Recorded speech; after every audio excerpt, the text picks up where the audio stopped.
Big day right now. Reunite with my brother. Buckshot, duck down. Come on, man. Go baller. Come Oh on. man, R&D. yo. We could just keep naming the different companies he's the founder of. This is my brother of decades on top of decades. It's been a minute since we talked, and I'm glad that we here today. We brought one of your buddies here, man. This dude is one of the top business wealth coaches in the world right now. Author, Millionaire Underdog, How to Start, Grow, and Explode Any Business. As well as many other accolades, this man has contributed to the world of business. Man, JT Foxx is with us too. Buckshot, what up, brother? How you feeling? JT, how you doing, brother? Buckshot in the spot. An honor, man. Know, I love your morning show. I never thought, and without Buck, I'm not on here. This is like out of all the places in the world to have you on there, such a legend. I remember you on MTV. I mean, that's how that was my. From Canada, that was the only channel they ever got was MTV. So. To actually, when Buck said, you know what, you can be on Sway's show, I'm like, no way. Like I've been on all show, but that was when MTV was good. You know come on, man. You know, I'm serious. I mean, I grew up now. I like Eminem, and you're on Shady 45. So you know, so it's a good thing. Well, I wanted to bring you on with Buck. First, I know that you two got a relationship. Buckshot, tell me the nature of the relationship between you and JT. So what's crazy is we both are heavy. Well, JT is huge on ClubHouse, right? And I'm kind of a new jack on ClubHouse, but I'm a business connoisseur. You know, anything that has anything to do with business, I'm on it. You know, so JT is like in the world of hip hop. You want to tell me the good story? Because I can tell that. The good story. Here's the good story. Yeah. We did a little wrap off. It did a little bit of wrap off. It didn't really go the way it should have. And I didn't know because Buck wasn't using his name, was using his real name. And the whole thing kind of went sideways. And all of ClubHouse exploded on me. Like exploded because they thought I was disrespectful to the hip hop community, which I really wasn't.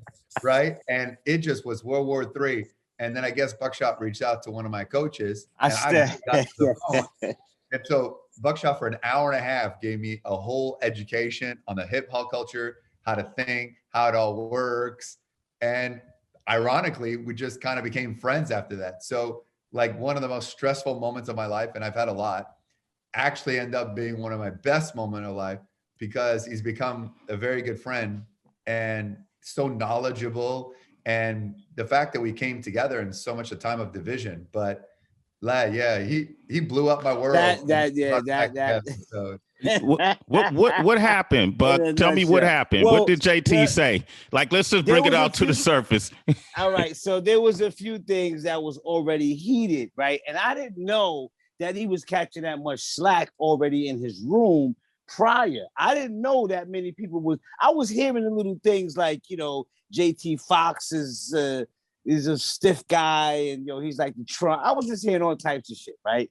To be honest with you, so I was interested in going in the room because I had known some of the people that was in the room, and when I went in the room, I heard him and this guy named Matt, and they were rapping, and Matt had said some shit out of his mouth. JT caught the heat for it, but Matt had said some things out of his mouth. And it was a little crazy. And he was like, you know, they considered themselves. He was like, yo, he said something about Biggie or something about Tupac. And it was a few people that called me up and was like, yo, you represent Pac. How the fuck are you going to have this bald head dude say some shit like that about Pac? And I was like, dog, slow down. Again, these dudes, they don't come from they just having fun. Like they don't. Yo, we take that shit seriously. I'm like, look, y'all gotta relax, B. Like these dudes do not come from the streets where they're looking at it. They're just having fun. They have good, genuine hearts, but they just having fun with something. It's like they didn't know. He didn't know to say what he said out of his mouth as far as like, you know, the hip hop world is cool, but the money is where it's at.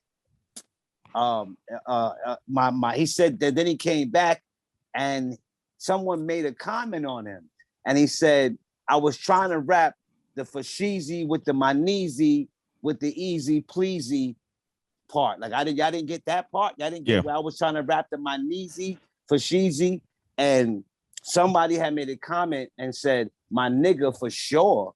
What's wrong with this dude? Like he's not a nigga. He don't know about the shit that's going on out here. And I'm like, see, I take this shit way too. And it got so far, then people started coming at me like, yo, you fucking Uncle Tom, how fucking dare you, bro, with these people, blah, blah, blah. So that's when I stood up and was like, yo, hold up. Buck been into business, number one. Number two, I ain't no fucking Uncle Tom. Number three, let me just bring all this shit to a head.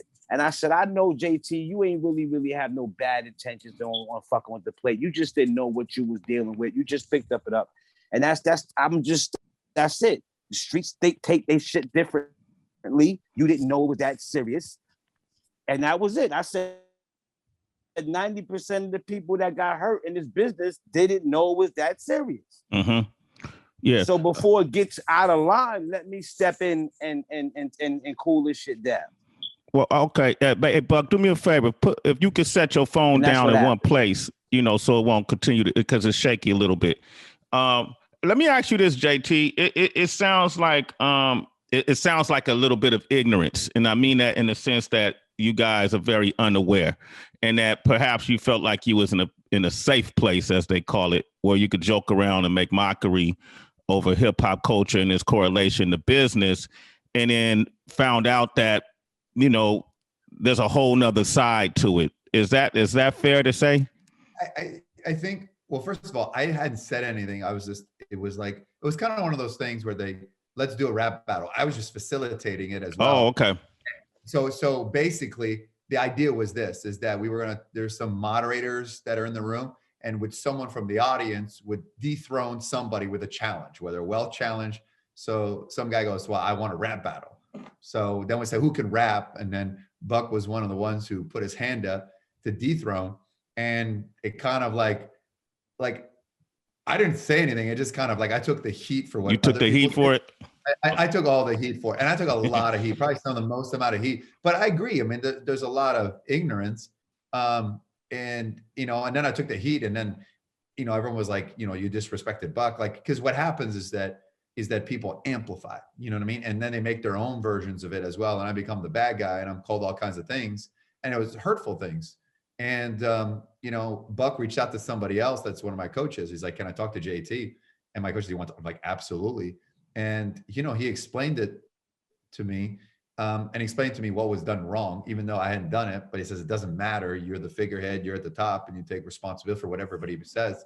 So yeah, I got an education, and, I've been doing some research since then and understanding, but out of adversity, and a lot of times, adversity, leads to a lot worse things. And what I took from this positive thing is I have a new friend from another world that's not mine. I mean, yeah, I had no money. I came from Canada, but that's different. You know what I mean? Like, I did a lot of business in the South Side of Chicago when I first started. So I have a whole kind of like, it's not because I have an understanding. It's not an understanding. Like, I have a respect. And, I've always, like, I always said, like, I can't imagine living in the South Side of Chicago where you're walking your kids to school and you don't know, like, if you're gonna get shot at, you know what I mean? Like, I just never, like, to me, like, hearing those stories, because in Canada, you've never been exposed. And so to have a relationship, like, for example, I saw you on MTV, but MTV was commercialized, you know? So you don't have that education. And so yeah, I agree. There's a lot of ignorance out there, but Buckshot explained in a very simple way and understanding, and was inclusive of it. And we become friends. So become friends. Well, man, let's talk about Buckshot then. I like that y'all became friends, took a controversial situation, and it became a learnable moment, especially for JT Foxx, Buckshot, because the thing with Buckshot, JT, is that he's been, I'm not sure if it was on your radar prior to this, but Buckshot has been very successful in business since as early as 1993 when his first album came out. And one of the things I've always admired about him is his ability to change with the times and seek out new opportunities and find a way to ensure his longevity. So if you go way back to 1993 to now, we about to be in 2023, he's been doing business for a long time. I want to know from you, I'm not sure how much business you did in the hip hop realm prior to that, but what are your thoughts about hip hop as a culture being a viable business when you see like the likes of a Jay-Z now and all the different deals he's doing, selling Tidal or starting his cannabis company and or selling his, doing partnerships with his liquor company, and you see different people, 50 Cent, you see Diddy, you see Buckshot, who I put in the same category. How much value you see in hip hop culture right now as a business? Oh, huge. I think you just take a look at Jay-Z, Buckshot, Diddy, they're entrepreneurs, right? They're entrepreneurs first. They're entrepreneurs that rap. I met 50 Cent, came to my event. And when I went backstage, I remember saying, that's one smart dude, right? And I think the in this world, it's all about the monetization. And what people have realized is control, right? Control of their assets, control of their music, controlling of their ideas and leveraging their brands into other. So it became a diversification play. It's just not music anymore. Exactly. It's pieces. And if there's anything that's been proven, the hip hop culture, you just take a look at the sneaker business, right? You just take that segment alone. And it's probably one of the most loyal culture, right? And it's going to continue to grow. You saw Chance that pretty much in Chicago, right? Created his own economy, did his own producing, Drake, like the empire that he's built as well. And because if you have a loyal fan base, whatever you put your name at, they will buy. And Dre with beats. So the money is not made in the rap and the hip hop. The rap and the hip hop is a means to get noticed so then you can parlay. So I almost would argue that the hip hop culture were the first influencers, the first true influencers, because they were able to, as soon as they start getting brand deals and endorsements, right? I mean, the big influencer culture has only been in the last 5 years, maybe, but there are people like they've been doing a long time. Diddy with Bad Boy was like, how am I a business? How do I monetize everything? Bring your artists. And that's, and you can't beat that. And that's happened. And you saw that type of look. Now you see LeBron dominating, getting into other things. You got Robert Johnson from BET that just built that empire. So we need more of that as well. And I think more NFL players, NBA players, I think they got to start taking their brands more seriously from the start and preparing for life after sports or, because the music don't last forever. The sports world lasts. I mean, you have a hit. I mean, it's hard. As you guys know, it's probably hard to get a hit. And not a lot of people duplicate that as well. So they got to leverage that. And they got to build that audience. I mean, Eminem, what he's been able to do, Shea 45, the leverage into stuff like that. But, Jay-Z still got to be the king. And Beyonce, just the way they've got into these deals, sold a champagne company recently. So it's quite impressive as to see it. And I think they've actually opened the playbook, not just for the hip hop in every aspect. And I wouldn't be surprised if they start being big developments, putting their names on it, and opening that. I mean, it also started with the 40/40 Club, really, if you really think about it. That was like the first foray into the mainstream world. I like, as you talk about things are forever changing, you're using terminology that everybody here, but not necessarily are aware of its definition. You talked about monetization. That was one of the words you used. You use branding. These are like key trigger words now in everyday conversation, especially if you're on ClubHouse. People throwing around monetization, branding, marketing around a lot. Buck, in your book, Commonology 2, you talk about jargon, how jargon is often used to confuse folks, and it's important, it's imperative that people understand the jargon. When did you first discover that, Buck? Like, you start doing deals early on. I remember when you went from N Grooves to Priority Records, right? And I know this because I had a production deal over at Priority Records back in 93, 94. And so when they said that, but Duck Down was coming over, Buck bringing all these groups in the whole nine, I was like, oh, snap, because you had Ice Cube, you had EA Ski, you had Master P, you know what I mean? Take me back to that time when you decided to do that deal with Priority Records, and how did you learn the jargon? How did you learn the terminology that was in the contracts? What did they say, matter of fact? What was your deal back then? You got to take the mute off. I'll tell you what's funny, right? When I first got signed to Nervous Records, I got jerked. I didn't get $1. And that's what started me into going into the independent game and learning the contracts. So when I learned the contracts, I just learned it from there, hands on foot. I came from the street, came from the bottom, learned what it was, got a bad contract. And from that point on, I just said, you know what, I'm not gonna, I'm gonna turn all of the hard language that's in these contracts into something common. Like everything that everybody's speaking about is supposedly meant for you to be confused about. I said, but what I'm going to do is I'm going to turn this into some common knowledge, something that everybody in the streets could rock with. And that's why the whole industry got behind me as far as the independent side. People was mostly known for being on the major label. But people said, you know what? If what everything Buck is saying is so common and it sounds so real and it's rational, let me try it. And then when they tried it and it worked, it was like, you know what? We don't have to go for the bullshit anymore. We don't have to have, me and JT, a lot of times we in the clubhouse room, right? People come up and they pitch and they'll say things like, I can brand you. Let me brand your company. I'm a brand. And I look and I go, well, can you brand yourself? Like, if you was branded, you would be branded. So you wouldn't have to tell me, you wouldn't know how to brand me because I wouldn't know that you're a brander.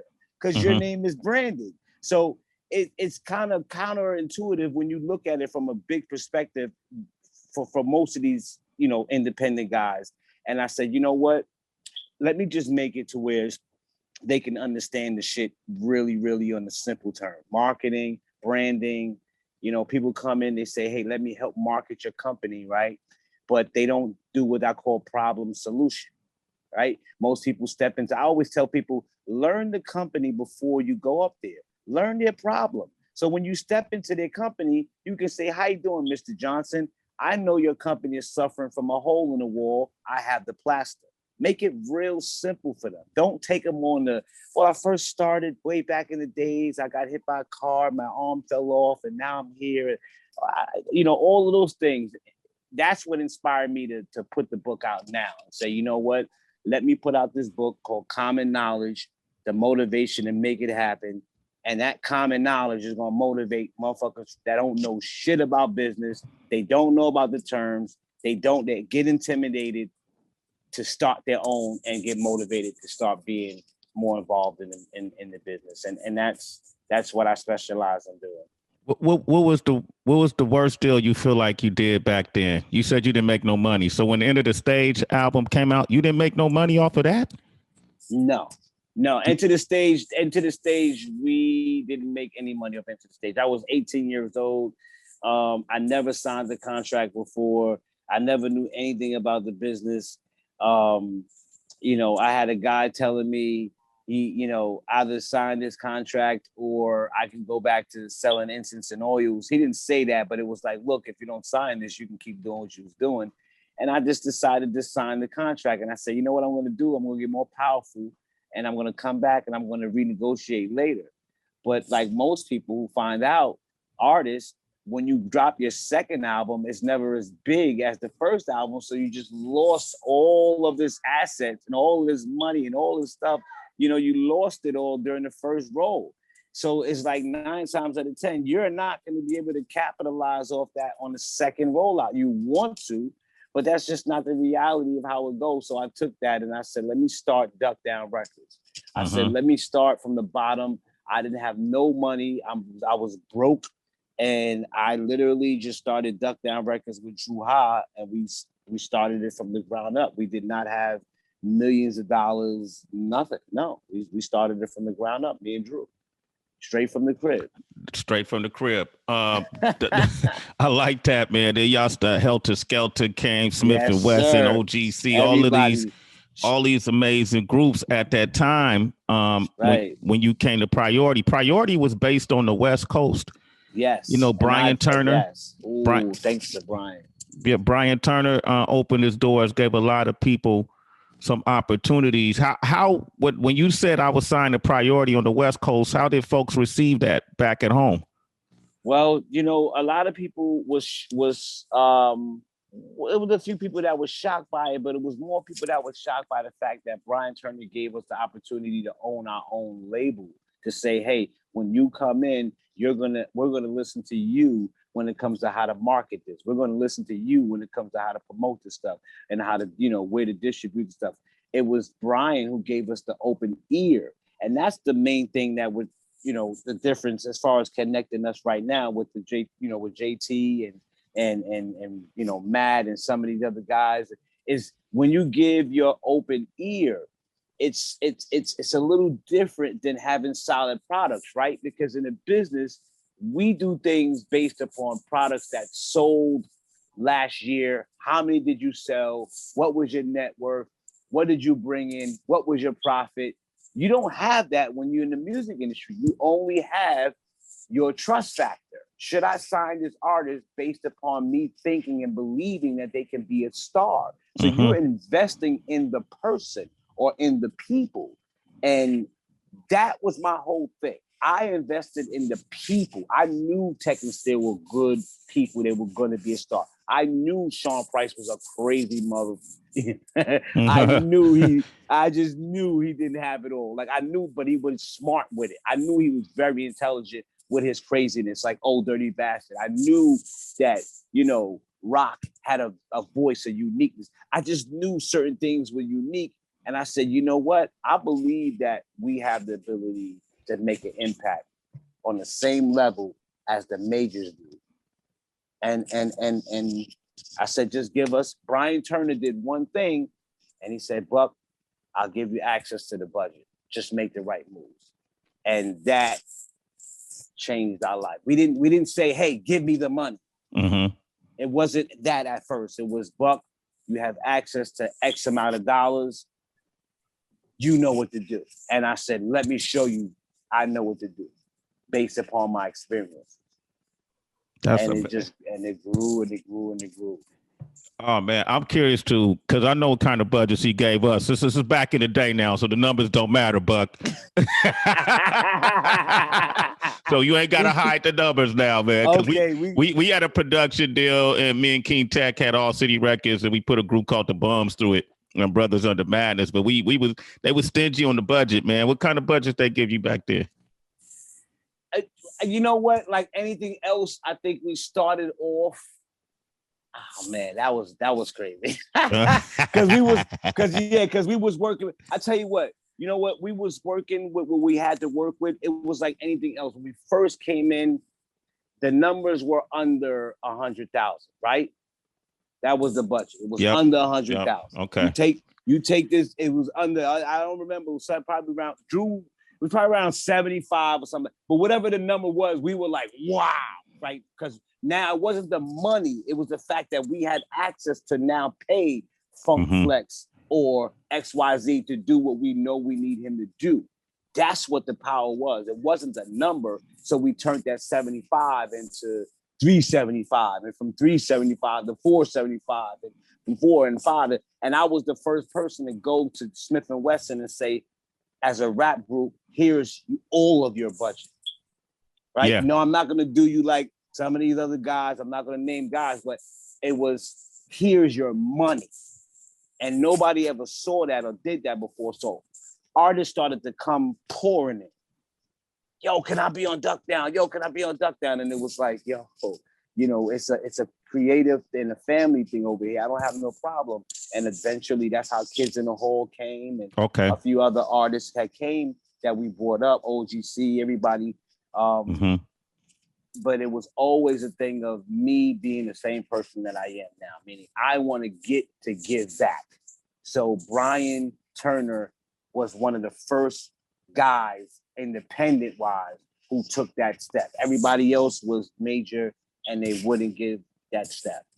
They wouldn't give you that step. And when you say that step, and I'm going to ask JT a question about, I wanted to go back in this history, JT, and I'm going to make a correlation to now, because what Buck has done is he's been able to transcend through times on business terms, right? So different eras require different tactics and techniques in order for you to stay relevant. You guys know this.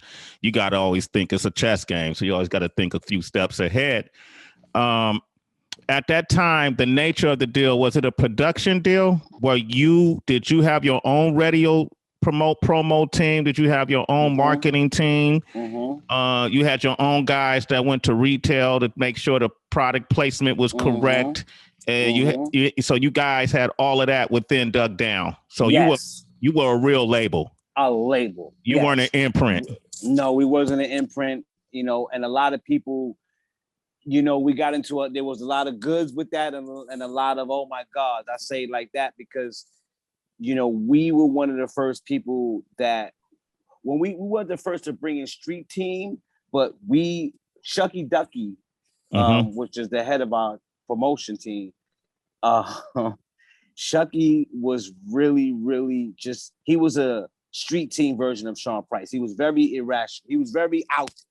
Shucky would be down to do whatever, right? So we fashioned that mentality around go to your neighborhood, go get a bunch of kids and a bunch of dudes. We're going to load them up with posters and we're going to march around every radio station and everywhere we can go like it's a protest. And that turned into the street team. The street teams was giving away product and giving away flyers and putting things on, you know, poles up, but they weren't coming in a protest fashion. Like outside of places like, yeah, right, street team, duck down jackets, duck down hoodies, duck down, We said, why don't we do that? Because we don't have enough power to beat their budgets. We're going to have to fight fire with fists. And that was how we gained the street team and the street team. And then we had Nicole, which is my boy who does reggae over here on this side. Once again, his wife, she was doing a lot of the promotion for us. Then we had Roberta. Roberta was doing the radio for us. And then from there, we had my boy Brando the Commando, another guy. I hired him. He was a young kid. And I was just hiring guys that had the fire because I knew the Google is there. Information is there. We don't need the information. It's not about can you be smart. It's about how can you deliver that information. Yeah. That's what I knew early back then.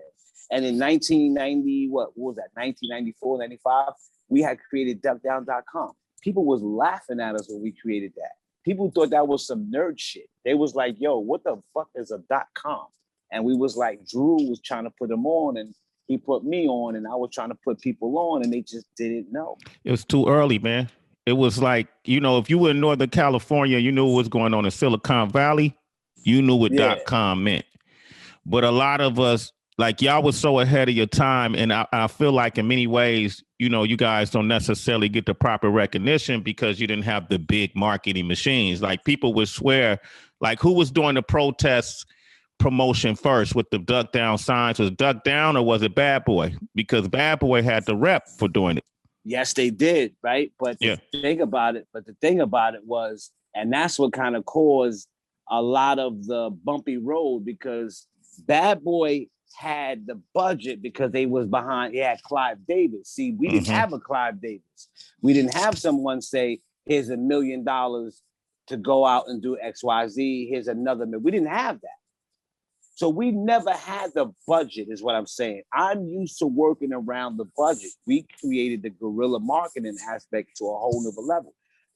Remember this, Who Got the Props came out in 1992. Yeah. So all we had back then was our promotion.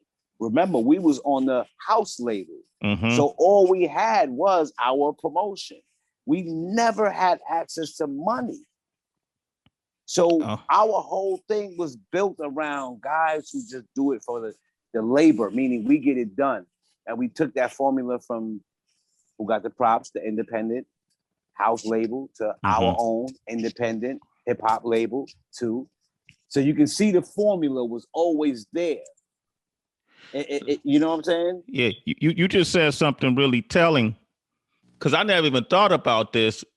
And JT, you got to imagine, like in '92, like hip hop, it didn't, like he said, we didn't have a lot of resources, so people did whatever they could. They'll tie a T-shirt around a stick and wave it around just to get attention. You know what I mean? And so when Buck is telling me about Duck Down having the protest style of promotion, people coming in, they bombarding the club, they bombarding the set, they got their signs up. You know, and then and we saw Bad Boy and others adapt that whole style. You said that probably was the beginning of the rumblings. Did that create friction when y'all saw Bad Boy adapting y'all promo style? Was that a catalyst to anything with Big, or there's no tie there? You know what? There was no tie there. Okay. There was no tie there. Actually, we kind of we was cool. We was all cool. We was all one family from Brooklyn. That's what I figured. Yeah, we was all one family from Brooklyn. And you know what? We were all one family from Brooklyn. We were all one crew. And what happened, one of our youngins, it was almost, we made a comment. It was almost like Big had he had the verse, I could be as good as the best. And that he had heard from a session that we was around and from the Top Dog joint, and it was like said that wasn't taken, but it was, and da-da-da. And the bottom line was we got cool throughout the whole thing. It never was a situation with Boot Camp and Biggie until the incident happened, and there was some big friction between OGC and Biggie, and it was something physical. But at the end of the day, we never had drama with Big like that, where we had deaded the drama first. And after we had deaded the drama simultaneously, Tupac was getting out of jail. So we had stuff going on with Biggie that had nothing to do with Tupac. That stuff that was going on with Biggie was because you see put a like in the video. And we thought it was just funny because they was doing stuff like that. So it was kind of like, once again, you see what I mean, JT? Joking goes too far, right? In our neighborhood, we call it ranking, right? Or we call it ranking, right? You know what I'm saying? Like, yo, this nigga ranked on me, yo, he from out of nowhere, like you got the fake Sway jumping. Snoop Dogg and them did it with the Dr. Dre and them did it with the, you know, with the guy that was getting chased by the fake Eazy-E. You know, so this was always a part of the culture. It's just that times change. And some people were like, look, shit ain't the way it was before. Like, you can't just do that. Now, instead of getting chased, you're going to get chased for real. Yeah. And everything. But we were so cool that we deaded that, and we deaded the heat when Pac came home. Pac was like, yo, I don't got beef with the whole East Coast. I just got something I got to say to this dude, Biggie. And I wanted to be heard. And he got to hear it. And I said, Pop, we just got to say it a certain way. You actually talked to him about it, because I remember when I sat and did one of his last interviews, and I didn't even know he was going there, Buck. Like, I was just happy to see him on some Bay Area stuff. Like, yo, Pac used to show up to the Wake Up show and freestyle outside the studio and tell King from the Bay. Yeah, he's from the Bay. So, you know, I didn't even know it was going to go down that route of, you know, speaking on Big, speaking on Nas and the whole East Coast thing. But he obviously was, when we know the story now, we ain't got to relive it, you know, necessarily. But in your conversation with him, what I know he did it with purpose, but was that something you felt like he needed to do? It was necessary to just go out and put all that on the surface, or? You know what? All right. I didn't think that it was that necessary to do it like that, right? Because I knew, that's my point, it could have been done a different way, right? So when I was on the scene, I only regretted not being able to be the feet stomper a little bit louder, because I wanted Big to speak up and I wanted Pac to fall back.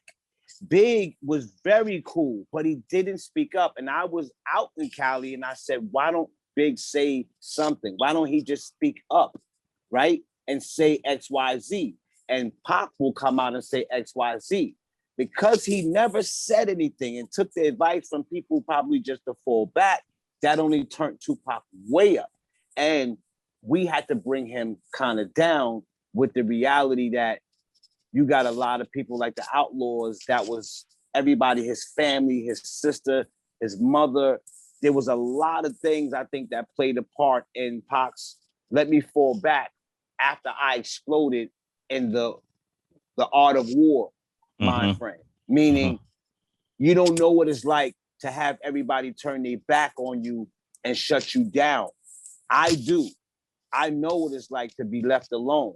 And it's not a good feeling when you on top of the world, who got the props, I got you open, Crooklyn Dodgers, Black Panthers, blah, blah, blah, this, that, and the third.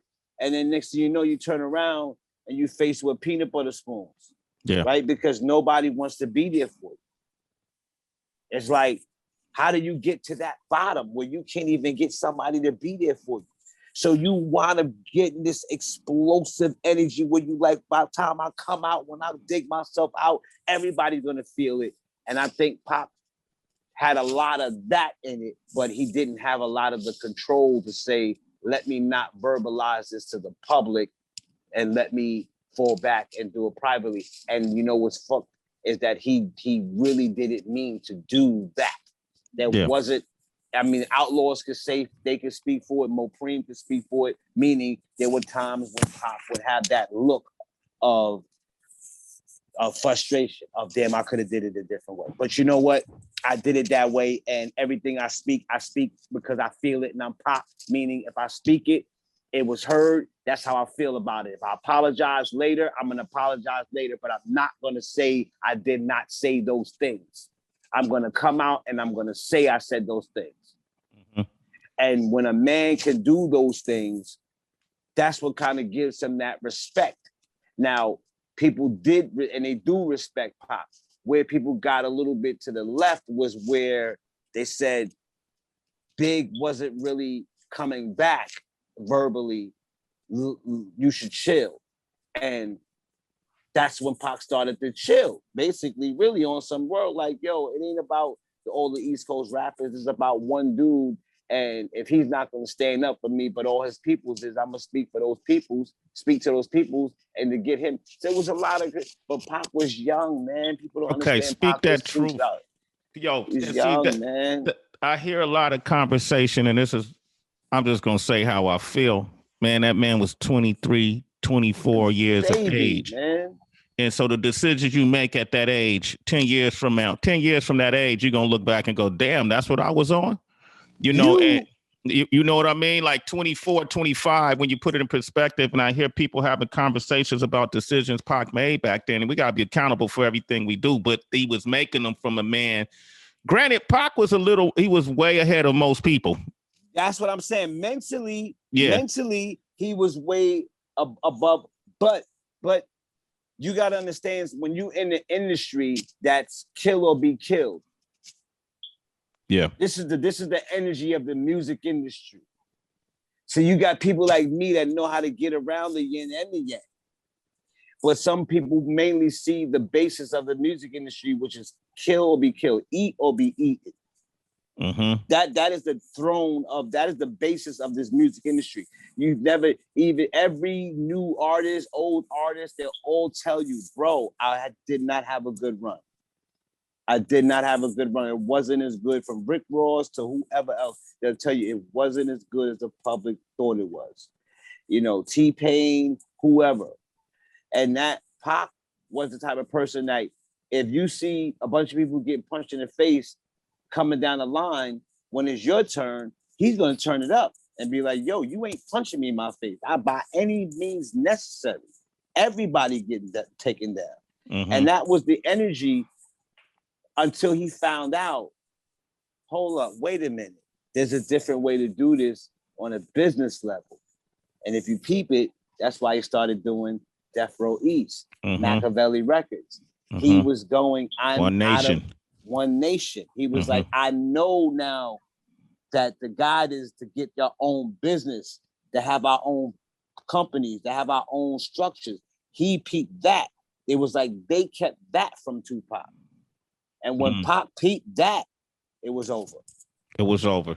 It was over. So JT, I just, just putting things in that context, the whole eat or be eaten context, kill or be killed context. So when you hear something happen on ClubHouse where somebody's making, it appears that somebody is making mockery of this iconic figure that had came up in the music business, you understand the outrage. You know what I mean? Because you got a whole culture that's like, what? I caught comments out my ass. You understand the outrage, but even listening to these stories, this is one man's story, right? This is one man's story out of many in this culture, and it's what I like looking at is how the world around hip hop was changing.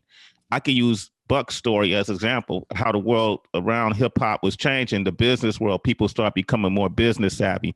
They shitted on us on contracts up until recently.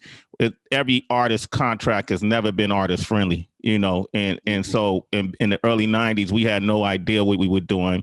There was jargon and terminology in the contracts we didn't know, we weren't familiar with. A lot of times we were signing things that attorneys egged us to sign, not knowing that the attorneys are in cahoots with the record labels and the record heads. And then Napster happened, right? And then peer-to-peer file sharing started happening and somewhere along the lines. And when that started happening, the industry had to reconfigure itself. It had to, was the infrastructure really steady now? Was it, you know what I mean? Is we living on a paper tiger? And then you see the direct descendants of that when you look at Apple Music, you look at Pandora, you look at Tidal. To me, those are all in the lineage of what happened with Napster.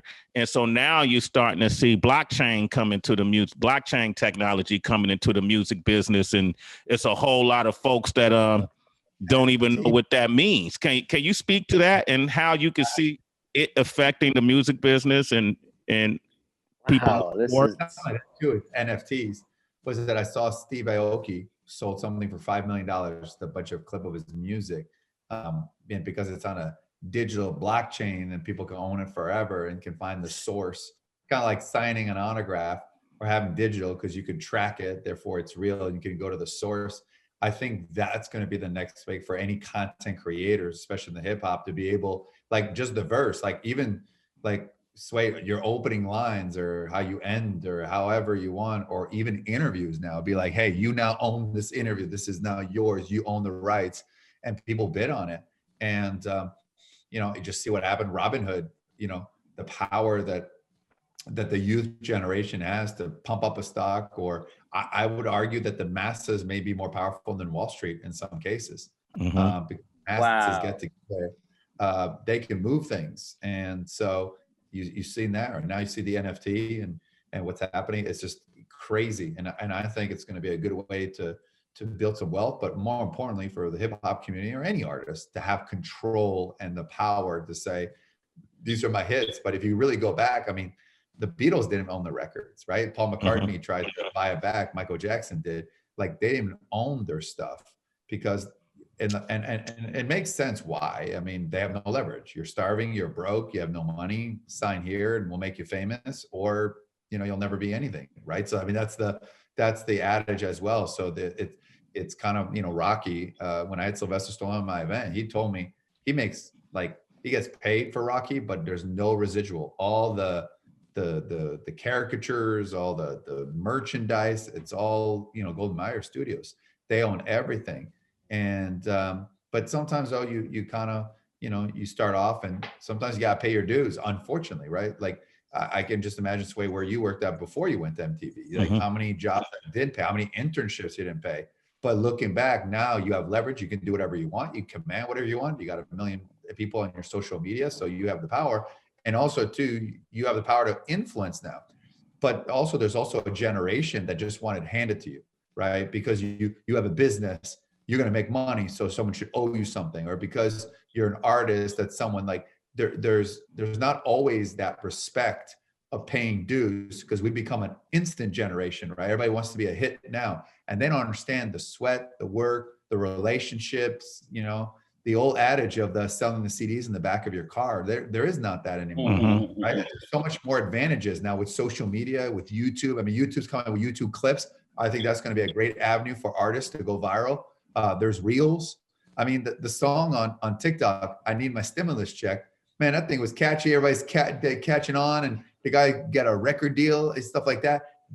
So the old way of doing it, including the way I did it, there was no Clubhouse. There was no Facebook. You drove, you had a pager, you went to things, you had to deal face to face, didn't have Zoom, right? And so I think there's an expand, I maybe not that old in comparison, but there is no paying dues anymore in a way.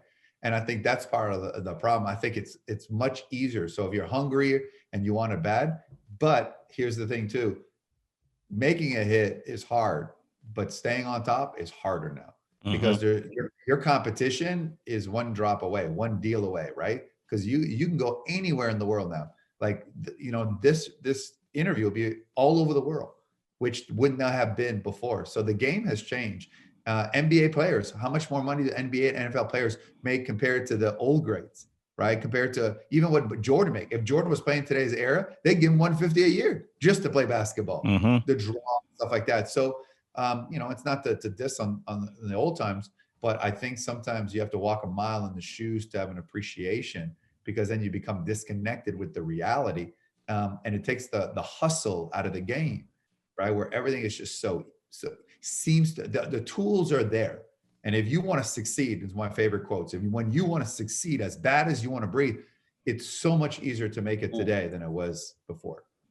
Got a lot more options, right? And then, but I think it's important to note too, and when I'm listening to Commonology, there's a few references and advice that you give, Buck, and I want to talk about that a little bit.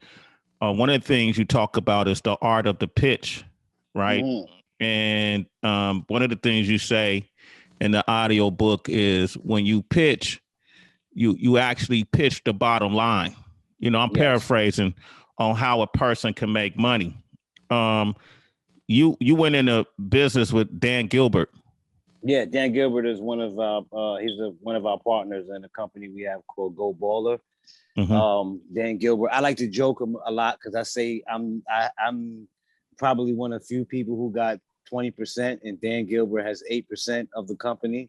But he has a company, an accelerator company, which is cool. Like we're talking about $40,000, right? Okay. The average person would think that's Dan Gilbert. It's billions of dollars. I know Dan Gilbert gave us 88 billion to be exact. 88 billion. I think he's worth 88 billion, and he gave you how much? He gave us $40,000 on our first round. Right? So it's like, let's see what you do. I'm gonna give you, that's the number, right? Which we needed. Now, if this is the number that you need, what was the number that you need? All right, we need this. All right, so that's the number that you're gonna get. Now work with that and let's see what happens. No bullshit. Like, he's another Warren Buffett. He doesn't take you down convoluted road. It's like, what do you need? Here's what you need. Actually, this is what you need. Make it happen. And I took that and I turned that into Go Baller, which is now doing websites for a whole bunch of people, including buckshotmobile.com, which is the platform, which is now, like JT was just saying, we're going to be the first people to implement the NFTs system. And because think about it, it's like I say NFTs to my average audience. They're like, what the hell is he talking about? That's an abbreviation for? Tell them, JT. I don't even know. I think it's non-refundable tokens. There you go. But people used to say the same thing about Bitcoin, right? Think about it. People used to say the same thing about Bitcoin. They said it was a scam. They said it wouldn't work. Baseball cards, basketball cards, right? They used to be like stupid, right? They used to be like collecting. Those are now worth millions of dollars. How about it's a $1 billion industry. It's out of control already. It used to be video games poison our minds. Now you got people making 7 figures playing video games. You got like Drake, I think, is making $20 million because he owns an esports team. The problem is that I used to think TikTok was stupid, a bunch of dancing around. Well, if you're not on TikTok, right? Because eventually these people will grow up. So everything is stupid until it's not, and then you're too late. So you gotta start trying. And that was the funny thing about well, let me say this. It's non-refundable tokens. I said refundable. Non-refundable tokens. Yeah, non-refundable tokens. Yes, there you go. but basically, in a nutshell, the security is based upon the fact that you're going through blockchain, right? And that's like, you know, super secure as far as knowing where that know not only how to track the information, but knowing that everywhere you track the information, like the information is secure and is backed by blockchain, who is, you know, the backers behind Bitcoin. You know, like JT said at one point in time, Bitcoin was 5,000. They may protect the content creator or people who create those beats. You know, you hear so many stories of people ripping off beats and stuff like that. As soon as you make it, you put it on there and they can trace the origin of when and where. And that's going to alleviate a lot of the ripping off. You know, you send out your music to everybody. Next thing you know, there's that little abbreviation. So I think it's going to be a good thing for content creators. I'm so glad he just said that. Oh, I'm so glad he said that, because that, you know, and then, you know what? I got, once again, everybody out there, you got to give this man his points. You know why? Not only is he saying that, again, I'm not doing the bullshit, just in case you think so. We had another joint going on the other night, and Grant and JT went against each other. And Grant said to JT, I bet you don't know one Biggie record. And JT goes, yeah? How about Big Papa? Right? Well, he picked one of the most popular records, though. Right? No. I swear to you, I thought it was a godsend when he asked me that, because Buck and I had talked about Buckshot, and I had talked about, I was like, oh, there is, like, it was that perfect, it was like Angel Buckshot was just there. You know what I'm saying? No, but you had mentioned Dreams of Army too. But my point is this: you never know. That's the point. You feel me, Sway? Mm-hmm. Like him on my side, he didn't know Kenyatta Blake or Ken Blake was Buckshot. And even if he knew it was Buckshot, I was like, all right, who the fuck is Buckshot? I didn't know. Until you get into the history and say, oh, okay, you know what? Regardless of the energy of ego or anything, I gotta respect that man. And the same thing happened from me to that man, right? Because a lot of the people that I got introduced to through JT, like Mark, Uncle Paulie, some of these guys, you would never know how genuine these guys are, because you would judge them based upon the wink, wink, quote unquote status quo, right? But these dudes are real genuine dudes. It's just that Paulie was an ex-drummer, right? But nobody knows that. And he's a real genuine dude. But my point is, when I told Paulie how cool me and Sheila E was, and I had just spoke to Sheila E, and I didn't think he would know that. He's like, Sheila E, are you fucking kidding me? Like, yo, bro, I used to drum, blah, blah, blah, blah, blah, blah, blah, blah. And I'm like, you see, you never know who's on the other side of the fence. So always throw the ball with the most highest respect. Mm-hmm. That was the whole premise behind me getting on ClubHouse and going from, I got to thank this man. Like I said, going from one side of the fence to now being able to voice who we are on another side of the fence. Like, no one would know about NFTs is going to be the future of how we're going to have to save our industry. And except for people like myself, who's really, really into the independent business stuff, like you said. I remember when you... Someone said, I brought Buckshot to my room. My room's to become pretty big. And, you know, Buckshot doesn't have a big phone ClubHouse because they spent a lot of time on ClubHouse, right? ClubHouse is based on how much time you spent. And someone said, who is this guy? Why do you put him at the top? Why? I said, number one, he's my friend. He goes, well, there's a lot of people, my friends I'll bring up. I said, number one, he represents exactly the people that we need to represent. And second of all, he's a voice to sometimes people who don't have a voice. And so I don't care if he's got 500 followers, he got more than that, or he's got 5 million. I said, where he goes, I go. And he was loyal to me when he didn't have to be loyal to me. He didn't know, you know, he was nice to me when other people weren't being nice to me. And to me, I value loyalty more than anything else.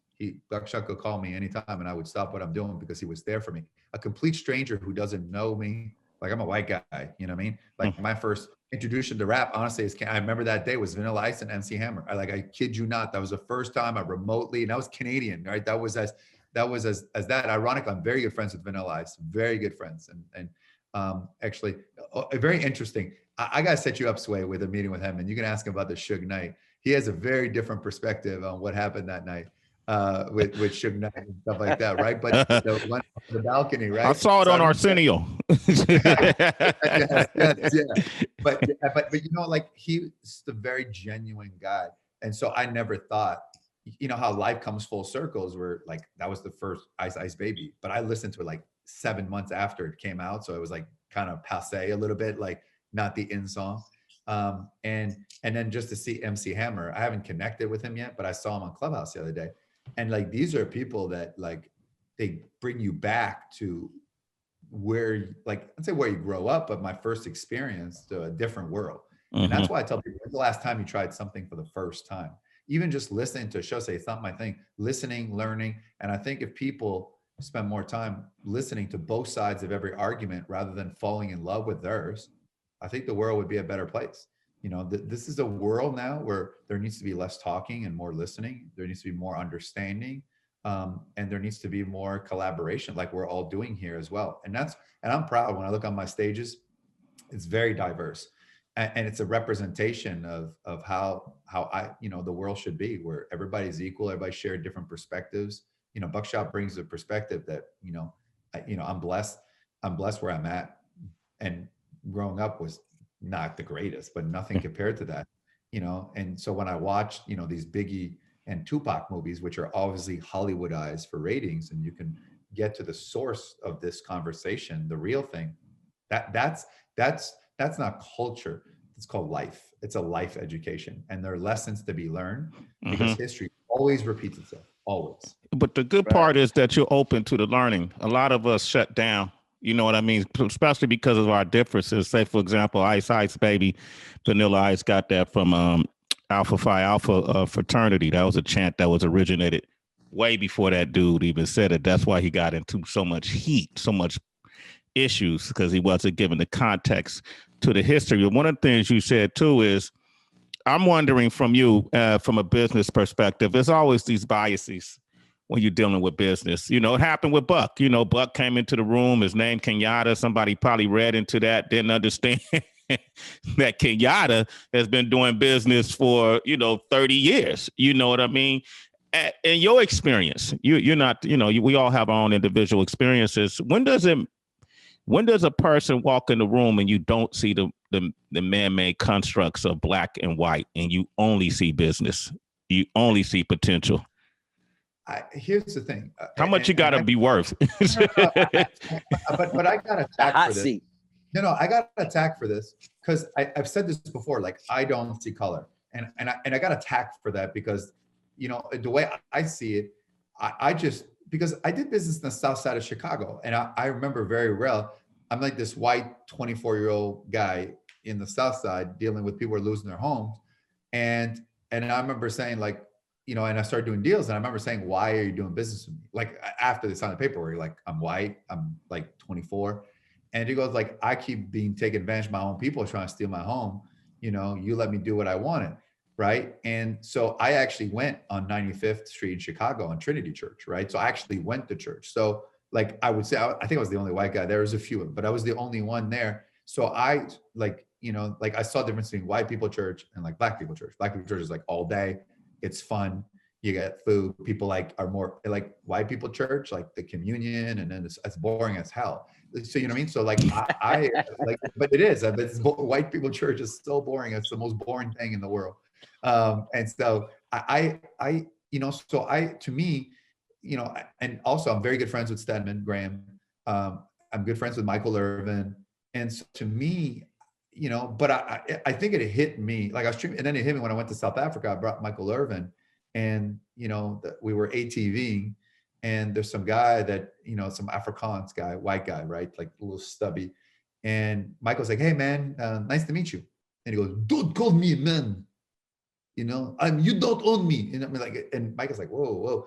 And he said something derogatory. And Michael Irvin is like 50 years old, but he's jacked. I mean, he's jacked.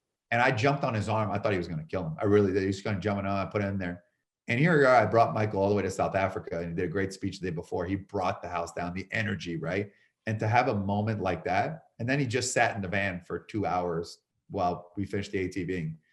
And to me, that was like the first time, like I saw, you know, it's interesting. Like I saw it with my own eyes. Like, you know, he was angry, but I felt hurt. And so I go into business deals like I just like I treat everybody equal. But I will tell you this: there is no doubt. You know, I learned for the first time this summer, completely honest with you, what white privilege was. I didn't understand. I'm like, well, I was broke. I had no money. Like no one ever explained to me. They didn't teach me that in school. Like that's not something. And so at first you're kind of defensive about it because you're like, well, I'm not racist, right? So I felt like I had to defend myself about this thing. It's like, no, I treat people this, and because I was too busy defending myself that I wasn't that, rather than understanding and listening. Yeah. And that was a mistake. You understand? Because because then everyone got like some people were being labeled as racist. You're this. It's like, well, but I was broke, but different kind of broke, not different coming back. Yeah, exactly. It was a different, you know, and so it took me for a while, and it wasn't until I called Stedman who had explained it to me. He explained it to me because to me, I think one of the worst things that you could be called is a racist. I really feel that because that means, because I've traveled all around the world. I mean, I've been to Africa many times, over 100 times. I've watched the townships, and I just get along with people. You know, and I find the culture sometimes of Black people more like tight knit, more sometimes family oriented, because I didn't have that as well. So even Buckshot has taken me more in than some other people that. So, but I think some people, you know, I've been talking to some people, right? And they say they don't see color of skin in banks, but they do, right? There are certain loans that don't get approved. And, you know, people are just, it's happening. You know, I've done deals where like, oh, well, you know, there's a risk, or renting to somebody. Well, they're Black, or they're not going to pay. And I saw it that way. And so now I'm much more conscious. The difference for me is if I see it, I call it out. Yeah. That's the difference now. Right. And I think a lot of people, the reason they don't call it out because they don't want confrontation. You know what I mean? Or they don't want to compromise that dollar. They don't want to put that business opportunity in jeopardy. And the other reason they don't call it out because they just simply don't care. So it don't really affect them until it affects them. You know, like it didn't impact you until it impacted you. Of course. You know, and so you doing the knowledge. And I think it's a great journey for you, JT. You know, and you're from Canada, so you might have a little more. You might have a different perspective on things. Canadians, you know, Black people in Canada were Haitians. Really, I mean, it was like there wasn't, you know, what my education. I mean, I think the first thing I saw was The Wire. That was my first, if I remember correctly, like Baltimore. Like that was my understanding, and I think that's the problem. I think too many people take that's TV. Yeah, TV. Take the TV, or they take from video, right? That's where the education is. And you know, I don't know. And here's the problem too. Like I don't have a solution. That's the problem, because I think inadvertently, completely, I think it comes from the parents. I think, and that's where the racism comes a lot from how people are brought up and indoctrinated. Right? If you're born and from day one, you're saying everybody's equal, don't, you know what I mean? This is not, and maybe explain what really happens, but parents don't want to explain it, or they let the school explain it, wherever the teacher, their views are. And I think the conversation doesn't happen when you're adult. I think the conversation needs to happen. I think the conversation about race and who people are, why they're a different color. And I think a lot of people don't understand, why are they a different color? Why are they different than me? And I think because the conversation is not being had, right? It's being ignored, or it's being like, we're lucky because we're white or stuff like that. And I think that creates more risk. And I think that's the problem. The conversation start, so people don't want to have the conversation. And, you know, Buckshot and I had a lot of conversations and not afraid. But here's the thing too, when it wasn't me talking, it was me listening. And that's the difference. And, you know, it's hard because most people want to be right rather than get it right.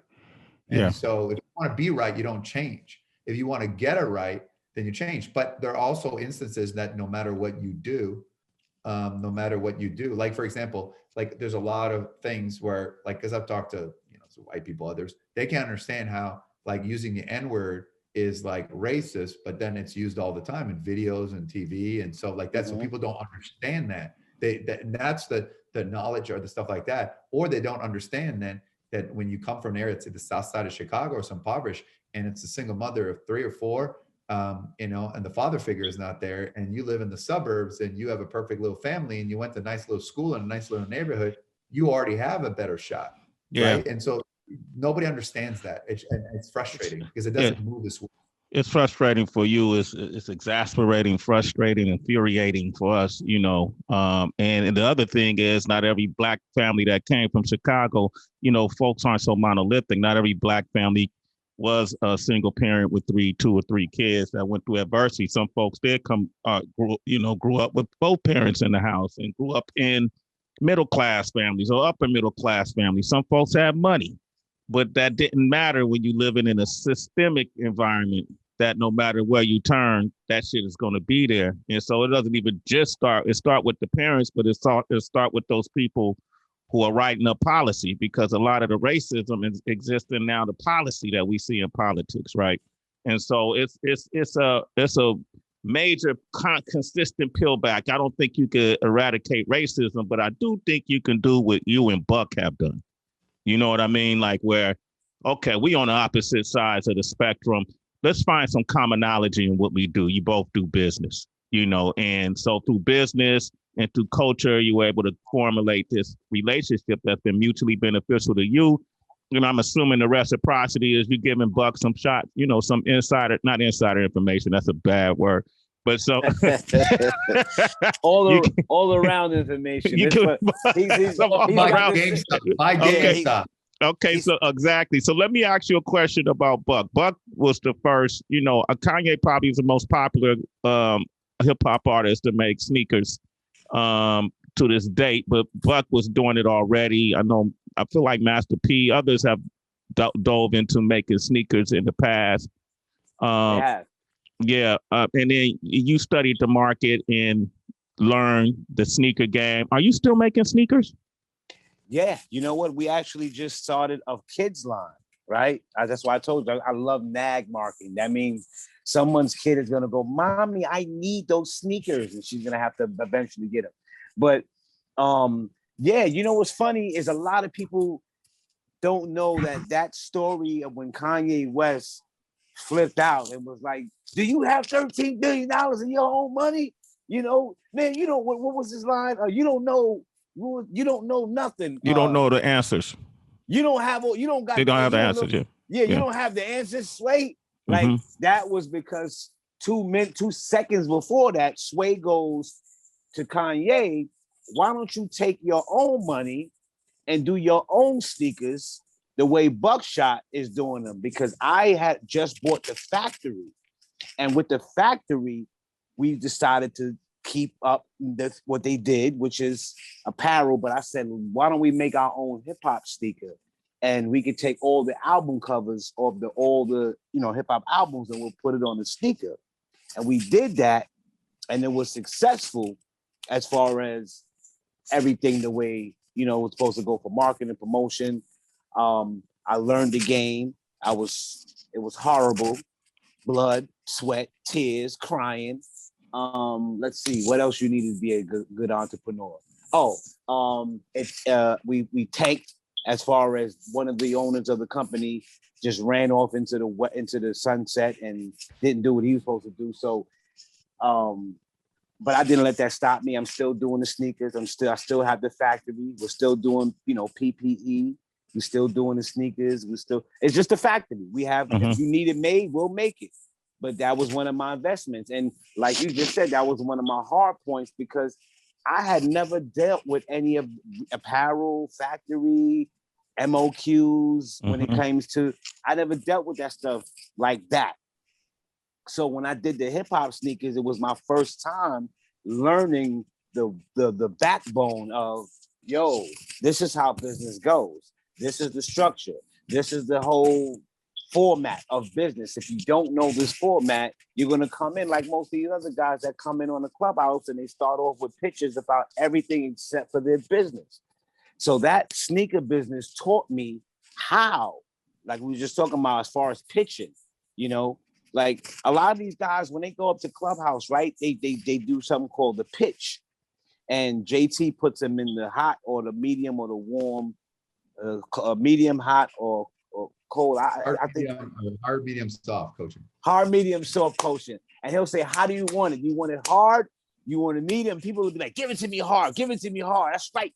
Because they don't understand the concept is it sounds hard, but it's actually super duper very easy. If you know your numbers, if you really did have a business last year, if you can say to me simply, I made $1 million. Hey, I wish I made $1.5 million, but here's my receipt box. Here's the product.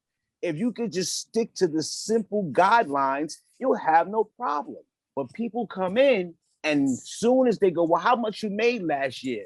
They go, let me see, I gotta, you have to do what? You didn't come up here with a report card preparation for this pitch.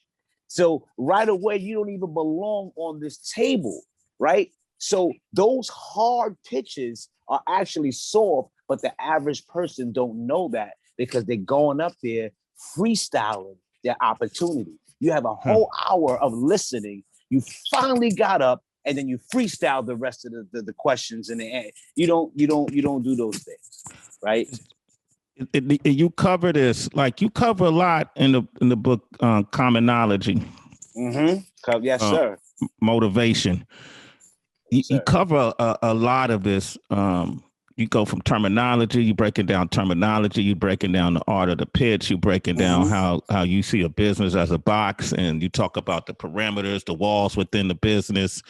You talk about people reaching finding a point they want to reach, or they want to exceed, you know, beyond. You all of these things are offered in the book right now. For you, how are you balancing? And then I'm curious to JT as a business coach. It sounds like, Buck, you got a whole lot on your plate. You know, a whole lot. You got Go Baller. You got this. You know, you got the manufacturing plant. You got R&D. You know, you guys build websites. You got the book. You an author. You got Duck Down. You guys doing a lot of licensing deals. I see you in video games. I see you in Madden. I see you in Call of Duty. I hear your music on ESPN. I'm like, damn, how many checks are they getting? What is Buck up to now, right? What is Buck up to now? But isn't that the idea, JT? You're a serial entrepreneur. Isn't the ideal to just put your irons in as many fires as possible, but when do you know if you're doing too much? Yeah, there's this notion that in order to be a millionaire, you need 7 streams of income. I don't know who came up with that, but they should be slapped, because you got to take one thing and double down. And Buckshot did that, right? You did that. Like, you double down on your craft. He doubled down on his music. The music, all his energy was in the music, making sure it's the best possible music, and in turn making those relationships. Once his name was established, then you start getting other deals and other opportunities. The problem is everybody wants to be a serial entrepreneur. Like, I almost hate that term now because everybody's a serial. I got this business, that get business, but you got multiple streams of income with no water coming through because there's not enough, rather than focusing on one stream. So what people got to do now when they start out is focus and dominating their craft so they become so good at it, right? That then that feeds everything else. Michael Jordan concentrated on being the best basketball player. And as a result, he was able to get a shoe deal. Now he can do whatever he wants because he mastered that. You know, Kanye, same thing, right? The sneakers didn't start from day one. The sneakers came as a byproduct of you know, becoming a big name. Same thing with Drake. Same thing with 50 Cent. Same thing with Eminem. Like the formula is the same. Like, once you're brand at what you do, it becomes easier. You know, you asked me earlier, you know, is there some judgment in the room come in? Well, you know, when you come into the room, Sway, everyone knows who you are. You know, there's like Oprah, Sway, Cher, like it's a one word thing. So everybody knows you. So they'll gravitate you, which now makes your job really easy. You don't need to prove yourself as much to everybody else. They need to prove themselves to you, right? But if you're just an up and comer and you're a nobody, it's the other way around. And I think as I said, go with conversation, you got to pay your dues. And you and Buckshot did. So now, because of his success, he's able to do all these streams and leverage his brand, leverage his name, leverage his body of work that is done. But if people are listening, they're starting down, you focus on one thing and you go all in and you do it, until it hurts and until you go out there and there's a result. Exactly. And just to be clear, I created buckshotmobile.com as a platform I call it my real estate, my mobile real estate mansion, right? Because it's a place for all of the relationships and connections that I do to live. That's, if someone said to me, what do you do, Buckshot, that you do best and love best? And I would really say, I'm a connector. And so as crazy as that sounds, that means that I would say, my thing is from the minute I stepped in the music industry, I have always connected person A to person C. I've always been the B in the middle, whether it be Chuck Chillout, Ralph McDaniels, whether it be Brian Turner, Drew Ha, whether it be, us two, whether it be, Grant Cardone, the JT Foxx, meaning connecting my hip hop world, right, with the coaching world. Now, let me just say that real quick. For the people that are looking, the people that are like, what the hell is going on? All right, there's two different worlds. There's the rap, there's the MC and artist world, and then there's the coaching world, right? When I get on stage and I'm starting to coach business, I'm still MCing. I'm still rapping. I'm just doing it without a beat. I'm still rhyming and I'm still giving them hip hop, meaning I'm still giving them the raw and uncut, motivated rhythm from the streets to turn something from nothing into something. I'm still giving you that, but I'm giving it to you without a beat. Now, I might be turned on to a whole bunch of coaches, but you don't know who these people are. The same way they don't know who you're 50 Cent or Lord Finesse or Laws of the Underground or because I'm trying to go to artists that ain't just Snoop Doggy Dogg. Like I'm going with real Large Professor. You know what I'm saying? Like you got to really be into hip hop to know who these artists are. Yeah, Pharoah Monch. Talib Kweli. Come on, like Mos Def. You got a really bad little brother. Rhapsody. You got to really be into hip hop to know who these people are. And when you give them their credit, people look at you like, wow, they respect the fact that you respect that culture. So it's the same thing with me on a coaching level. Guys like Patrick Mazer, Mark Anthony Bates, the list could go on. It's there's a bunch, and ClubHouse brought out a lot of speakers that I forgot about and didn't even know was around still. But there's people like Dan Pena and all these other people that are they're big in the coaching world, meaning they can give you jewels that you would normally be like, wow, I didn't even think of that. But it was right in front of my face. But that's what coaching is for. So Buckshot is bringing it to you from the street version, the middle version, the corporate version, the every version, but he's giving it to you in a common knowledge form. No more using the word branding and marketing, 1,000 times unless you have to, that is gone. I'm simply going to tell you, here is what you need to do. Here's where you want to be at. And here's how you're going to get there. You're going to say, how do you know that? I'm going to say, based upon what you told me and showed me. Yes. I love it, man. So yeah, that was a great ending right there. How the phone flipped up. Commonality. You got to get that series if you haven't got it. Look, I know we've been talking for a while, fellas, and I'm a wrap it. We're gonna have to maybe do a part 2, JT. Because I really didn't even touch a lot of stuff that I could be touching on right now. But I think we handled a lot of great stuff. But Buck, I need you to move your hand away from the actual camera. I'm gonna say this real last one. You just historically did something that a lot of people ain't willing to do. They're not willing to bring big corporate America together with small corporate America. They're not willing to bring voices like JT, who's super huge, over 100,000 people on ClubHouse, a guy like Buck, who got 1,200 people on ClubHouse. But guess what? The crazy thing is my voices of those 1,200 radiate just past numbers. Yeah. Right? Those numbers are impact. So it's different from a person saying, hey, I know you, and a person saying, hey, I'll slap somebody for you. Yeah, I'll fucking go up the front. But it's a difference between those two people. So the fact that you've done this for us, I gotta. You already know, man. I think it's an ongoing dialogue, though, Buck. You know, this is the first if you guess are into it. Like, I guess a ton of stuff I could be asking you.